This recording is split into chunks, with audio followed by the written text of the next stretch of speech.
చేరి వచ్చిన మీ అందరికీ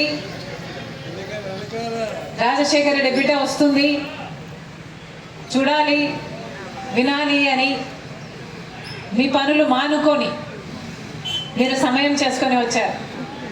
ప్రతి అక్కకు, ప్రతి చెల్లికి, ప్రతి అన్నకు, ప్రతి తమ్ముడికి మీ రాజశేఖర రెడ్డి బిడ్డ శిరస్సు వంచి చేతులు జోడించి మనస్ఫూర్తిగా నమస్కరించుకుంటారు.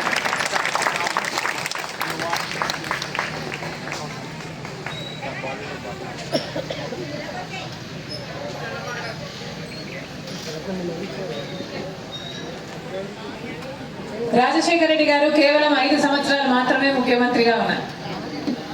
కానీ 5 సంవత్సరాలలో రాజశేఖర రెడ్డి గారు ప్రజలకు చేసిన మేలుకు ఈ రోజు వరకు కూడా మీ గుండెల్లో ఇంకా బ్రతికే ఉన్నాడు.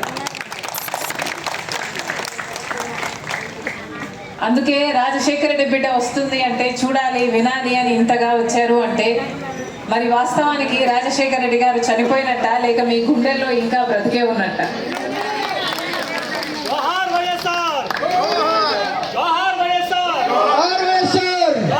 సంవత్సరాలలో రాజశేఖర రెడ్డి గారు ఎన్నో అద్భుతాలు చేసి చూపారు.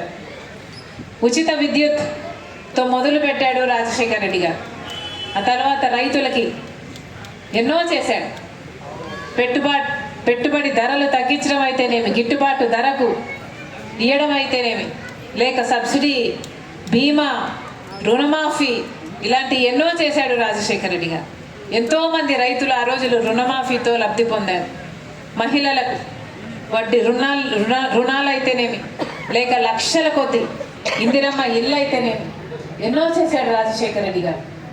ముఖ్యంగా పేదవాడి ఇంట్లో జబ్బొస్తే ఇంటిల్లపాది అప్పుల పాలు అయిపోతుంది కదా అని ఆలోచన చేసిన ఏకైక నాయకుడు రాజశేఖర రెడ్డి గారు.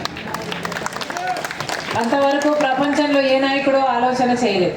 అందుకే రాజశేఖర రెడ్డి గారు ఆరోగ్యశ్రీ పథకాన్ని తీసుకొస్తే ఎంతో మంది పేదవాళ్ళు కార్పొరేట్ ఆసుపత్రులకు వెళ్ళి పైసా ఖర్చు లేకుండానే పెద్ద పెద్ద ఆపరేషన్లు చేయించుకోగలిగారు.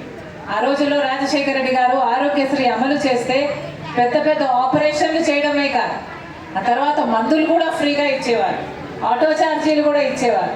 తర్వాత రాజశేఖర రెడ్డి గారు ఒక లెటర్ కూడా రాసేవారు. ఇలా రాజశేఖర రెడ్డి గారు ప్రజలను ప్రేమించాడు కాబట్టే ఇలాంటి పథకాలు రూపొందించగలిగాడు. ఫీజు రీయింబర్స్మెంట్ కూడా అలాంటి పథకం. పేద బిడ్డలు గొప్ప చదువులు చదువుకోకపోతే ఆ కుటుంబాలు పేదరికం నుంచి ఎప్పటికీ పైకి రావు అని రాజశేఖర రెడ్డి గారు ఎరిగారు కాబట్టి ఫీజు రీయింబర్స్మెంట్ పథకం పెడితే ఎంతమంది పేద బిడ్డలు డాక్టర్లు, ఇంజనీర్లు, ఎంబీఏలు, ఎంసీఏలు పైసా ఖర్చు లేకుండానే చదువుకోగలిగారు. ఈ రోజు వరకు కూడా లక్షణంగా